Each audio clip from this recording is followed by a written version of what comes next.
তারপরে আমাদের রুমন সাহেব আছে, আমাদের ইসমাইল জমিলা স্যার আছে, আমাদের প্রধানমন্ত্রীর উপদেষ্টাগুলো আছে। যে কারো মাধ্যমে যদি আমাদের 10 জন হোক 5 জন শিক্ষকরা অ্যাপয়েন্টমেন্ট করতে পারে, আমাদের কষ্টের কথা যারা করতে পারি, তাহলে আমাদের একটা মানসিক সদিচ্ছের ব্যাপার।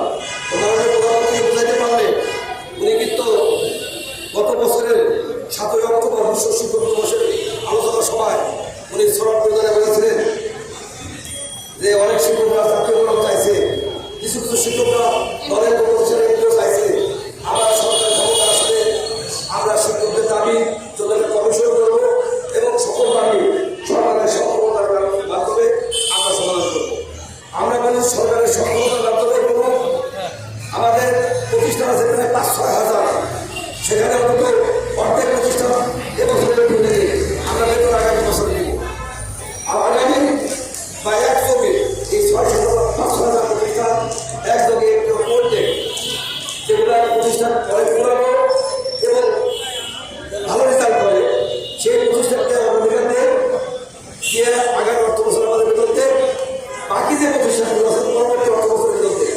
আমরা এর আগে বলেছি যে আমরা কিছুটা 2 কিস্তিতে দেবো, কিন্তু একটি উপর আমরা আসলে চাই।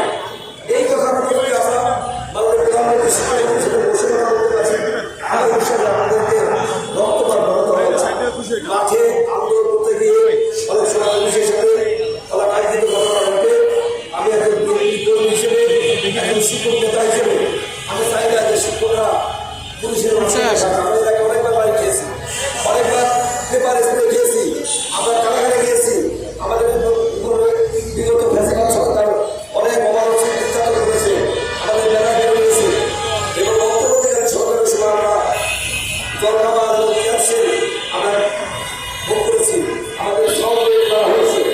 সব কিছু মিলে আমরা পরামর্শ করব। আমি মনে করি আমার কথা আপনাদের রাগ হবে, কিন্তু আমার প্রতিষ্ঠান মাননীয় আমার প্রতিষ্ঠান 1975